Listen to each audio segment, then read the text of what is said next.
I almost told y'all good morning. Listen, I almost told y'all good morning. Listen, I almost said good morning. I cracked myself up. But happy Monday.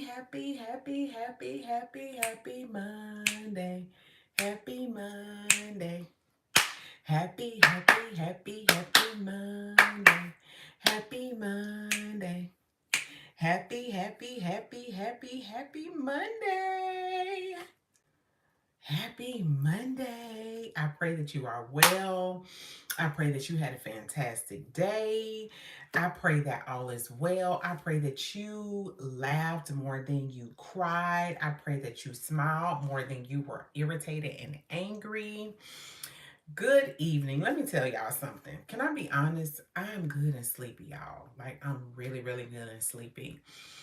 This week started, well, today actually started the 4 days of prayer at 4 a.m. here, right on the same YouTube channel. And where I literally will be live for prayer at 4 a.m. every morning, up through Thursday of this week. So, look, set your clock and join me at 4 a.m. Eastern Standard Time on my YouTube channel. So if you do not know me, my name is Dr. JaNee Mobley. I'm affectionately known as Dr. JaNee, and I help women turn their purpose, their God-given purpose, into a profitable business, all while teaching them mindsets that prevent profit, progress, and purpose. And why is that important? What is the use of having a grand idea, a phenomenal idea, if you don't have the confidence, the boldness, um, to tell people about it, to market it, to get out there and put yourself out there? Because one thing that I understand, and I've said this before, my one of my former coaches, still a phenomenal coach, Dr. Danielle Jervey, used to say, you can have the best idea since pockets, but if nobody knows about it, it doesn't matter. And it's true. A lot of us, and if you think about it, a lot of people have had phenomenal ideas, great ideas, and that's all they did. They just had an idea. They did nothing with it. So it's so important that you have the mindset to realize that this is an idea, especially if it's a viable idea, if it's something that people can use and you know will benefit people, that this is something that you need to tell people about. Good evening, y'all. Come on in. Make sure y'all share this live broadcast. Y'all come on in. We're going to get started. I am, again, Dr. JaNee Mobley, affectionately known as Dr. JaNee. If you all haven't, make sure you subscribe to my channel, click the share button, and text this link to about 2 or 3 people. We're going to get started. So tonight I wanted to talk to you all about how to handle no's in the marketplace. Total transparent moment.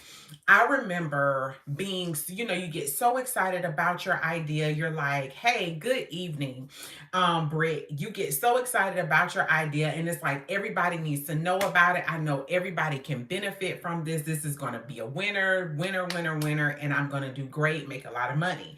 Then you put the content out there, and this may not be your story, but this was my story. Put the content out there, and it's either crickets, or when you share it with people, because for me in coaching, I have to have sales conversations, I have to communicate with people, I have one-on-ones with people to identify and explore what their challenges are to see how I can help them. Then when it's time to complete and introduce the investment options, you get people who say no, right? And if you've ever been told no before in terms of you moving in your purpose and profiting from your purpose and your business, make sure you put a 1 in the comments. Y'all come on in. And in total transparent moment, I was like, well, what in the heck is going on? And I was starting to hear more no's than I was hearing yeses. And initially in my business, I'll be honest, I went through, let's see, maybe about 3, I'll be honest, total transparent moment. Now, this was my journey. I think I went through about maybe 3 no's before someone said yes. So I didn't go through a whole lot of no's initially. It was after working with my client that I started to having to go through and find the next client. And a lot of the times, and I'll just tell my story, when you're like so excited, you get your idea, but other people may not get your idea. It becomes frustrating because at the time I was being led by money. Like I really, really wanted to make money. Like real true story. But I realized that people could tell that I was more focused on making money than I was their problem at the time. And I'll tell you why. I remember I think it was when I first started my business, I was working part-time and I actually needed the money, right? And it was and because I needed the money, didn't realize that I was leading and I was giving that off in my presentation.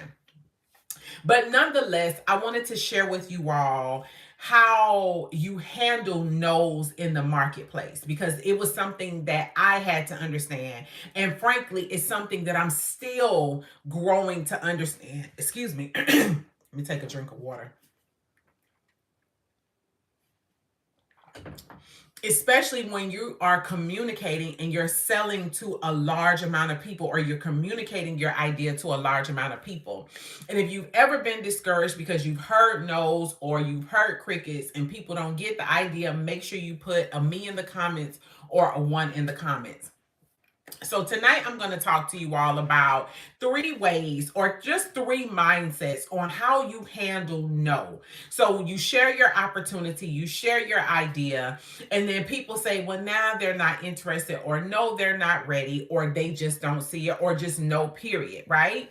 So I want to share with you some mindsets, because remember, entrepreneurship is, I would say 90%. This is my personal opinion. 90% mindset and 10% implementation. I'm going to say that again. Entrepreneurship is 90, just what in my experience, is 90% mindset, 10% implementation. And the reason why I say that is because entrepreneurship, just as is life, is a journey. And it's a different journey. And especially if you didn't grow up learning entrepreneurship, it is definitely a mindset that you're going to have to mold and understand. And sometimes you may hear more disappointments than you may hear celebrations. And you have to position your mindset to be able to handle when you don't hear the responses that you desire to hear.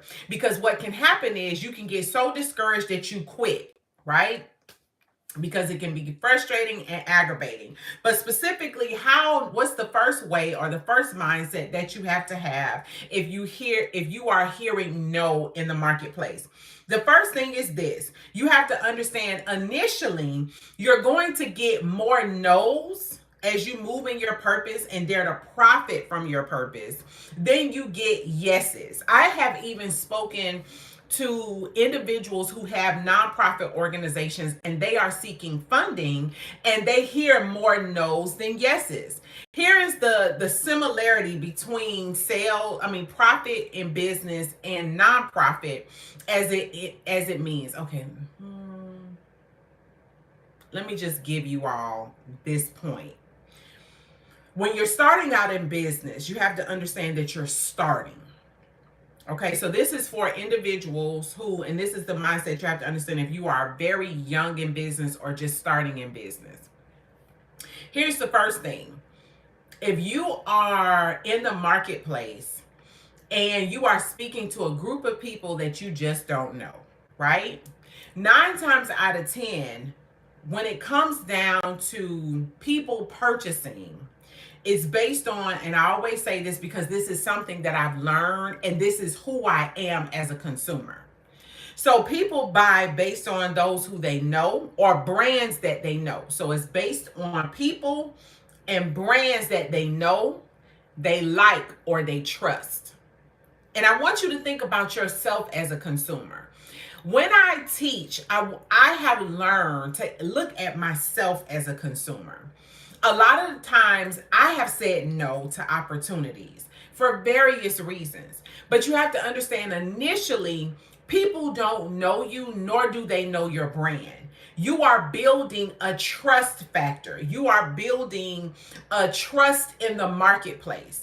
And one thing that I understand, and I've said this before because this is a revelation that God has given me, is that people's trust have been abused over their lifetime.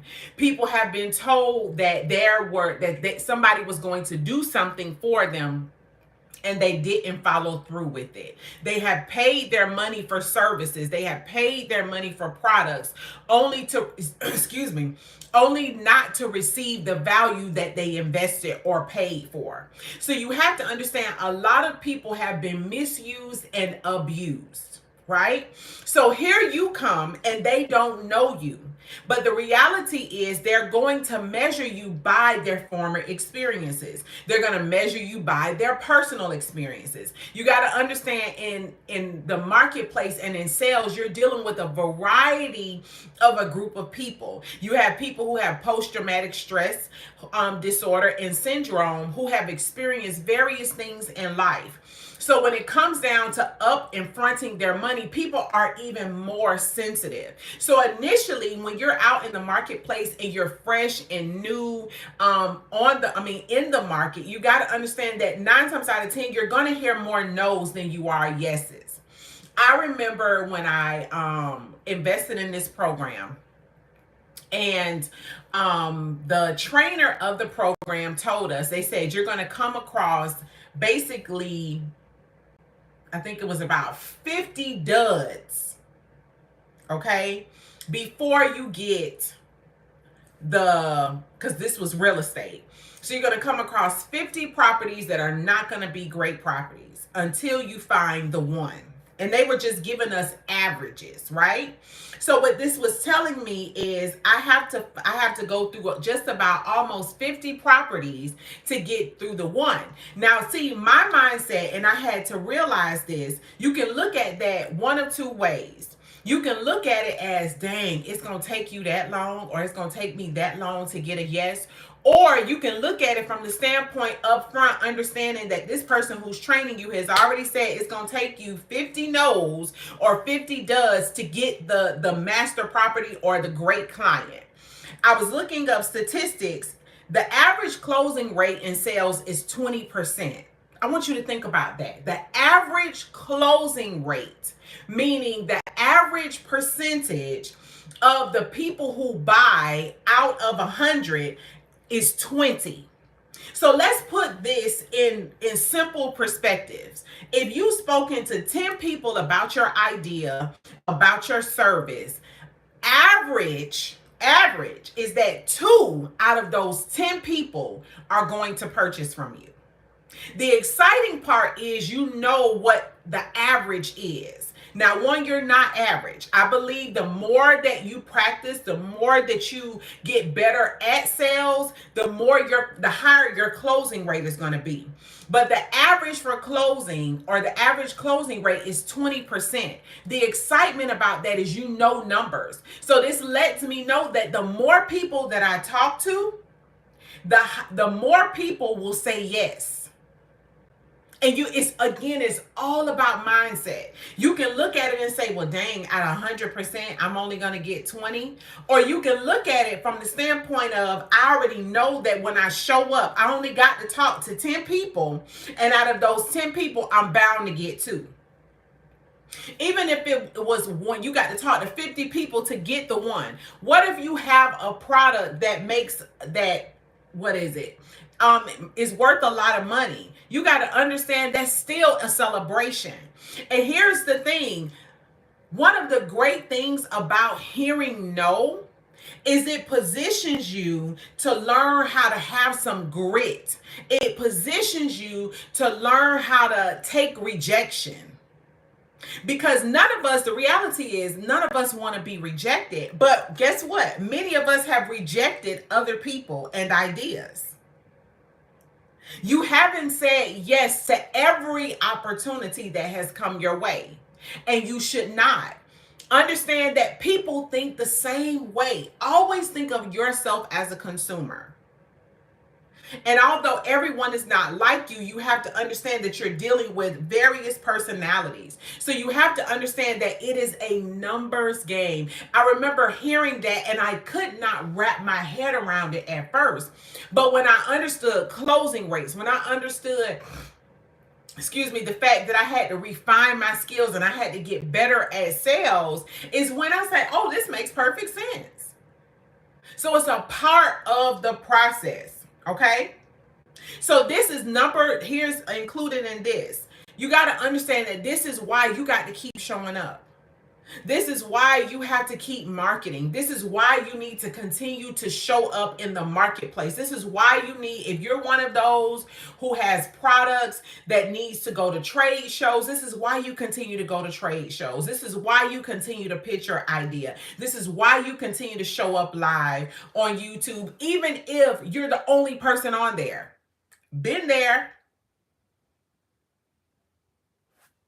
It happens. But again, people purchase from brands that they know, they like, and they trust. And trust is a relationship that is built. It is built.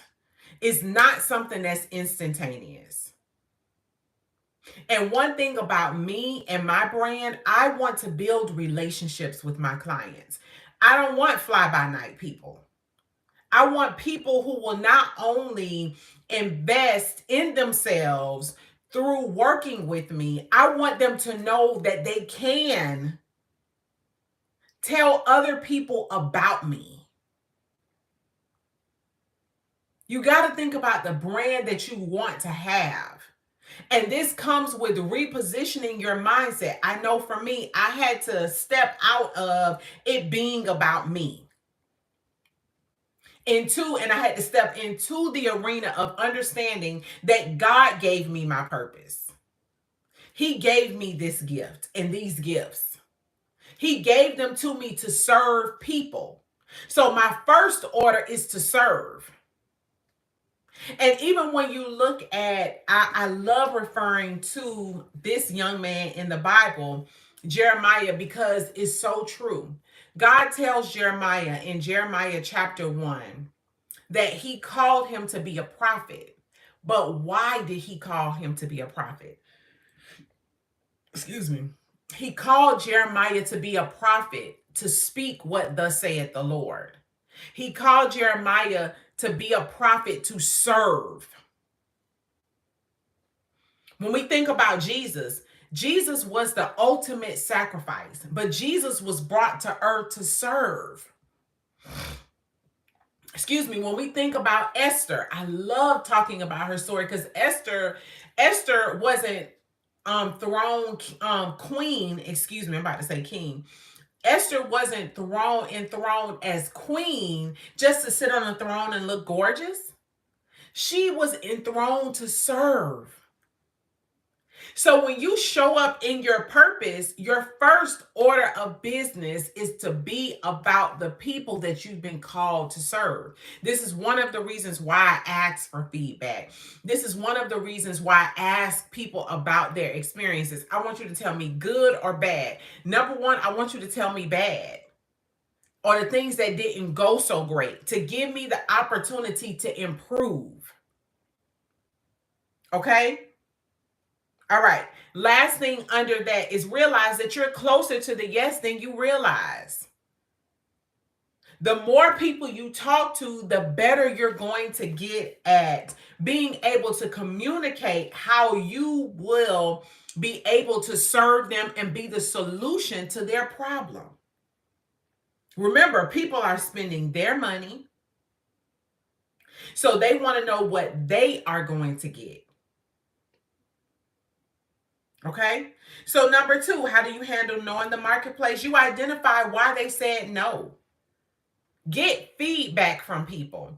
A lot of times we want to hear yes so much, but we have to understand where we need to refine ourselves and improve ourselves. Right? You got to identify, where can I improve? One of the things that I'm looking at, I'm learning to look at, is how can I get better? I remember a couple of months ago, I interviewed Ava O'Neill Wilson on for Transformational Mondays. And I just asked her, what was your experience? It was my, like, literally, I asked her because I wanted the feedback. I wanted to figure out how can I become better. I remember I had a discovery session of which I have with individuals who are interested in my coaching services. And if that is you, definitely click the description and it has the link for you to get on my calendar for a coaching session. Also, if you haven't already, if you want to avoid mistakes so that you can make sure, avoid as many mistakes as possible so that you can profit from your purpose, click the link below and get access to the 5 mistakes that women make that prevent them from profiting from their purpose. But I remember I had a conversation with a young lady and she was really interested in my services. And we got to the point of, moving to the next step. So she said that she wasn't ready. And I asked her, I said, well, do you mind if I ask you why? And she told me she wasn't expecting that investment, right? So I knew for her, it was a money issue. One of the greatest things about getting feedback and requesting feedback from people is it gives you the opportunity to see how you can improve. People aren't successful overnight. One thing that I realize is that people have made mistakes or they have had mishaps or not some great moments. So it has allowed them to position themselves to improve their processes, their systems, their pricing, if that's the issue. And then they go back out and they keep going. But always ask people, well, why did you say no? Or what is the holdup? Or what do you need to think about? Hi, it's good to see you. Good to see you. Good to see you. So ask people, get their feedback. Identify, and it gives you the opportunity to see what people's minds are. Sometimes when you are in entrepreneurship, you can get so inundated in what you're doing that you can neglect other people. So figure out why. Why did they say no? Why are they reluctant? Why aren't they ready to pull the trigger? Why aren't they interested in your services right now? Don't just get discouraged and hang up the phone. Just say, hey, do you mind if I ask you, what is the apprehension or why, you are choosing not to move forward? It's no pressure. And let people know it is no pressure. I'm not pressuring you. This is my way of, and I always love saying this is my way of improving my processes and refining. So get people's feedback. Allow them to tell you their experience. And here's the thing, it may have nothing to do with you. It may have absolutely nothing to do with you. Okay, I'm using this. Okay, if they said the price. Okay, so here's the other thing. If price is the issue, so if they say, well, that price was too expensive, then you have to ask yourself, one, is the price too expensive? Two, if the price is not too expensive, you have to understand that maybe that's not your ideal client. Because at the end of the day, your investment is your investment. Okay. Number 3, here's the thing. This is the last point. Don't take it personal. And I'm smiling while I say that because you can't take it personal. And I'm gonna tell you why. When you got to understand, one, that this is people's money. Okay. Your goal is to present your solution to the marketplace and give people the opportunity to see what you have and make a buying decision. That's your goal. Your goal ain't to convince people. Your goal is to communicate clearly and authentically the solution that you have for them. Remember, it's about them. Not about you, but about them. Once you have communicated that, then they make a decision on whether they want to move forward in purchasing whatever it is that you have or not. But you cannot take it personal. The moment you take it personal is when it leads to bitterness, when it leads to doubt, when it reduces your confidence, when it makes you like literally quit. So please do not take it personal. Another thing that I always remember is I'm not for everybody. And guess what? I'm okay with that. God created me to serve a group of women who are ready to profit from their purpose in the way that He's giving it to me to serve them. I understand that I'm not made for everybody. Just like there's Kroger, Winn-Dixie, Sprouts, Trader Joe's, Whole Foods, Publix, Walmart.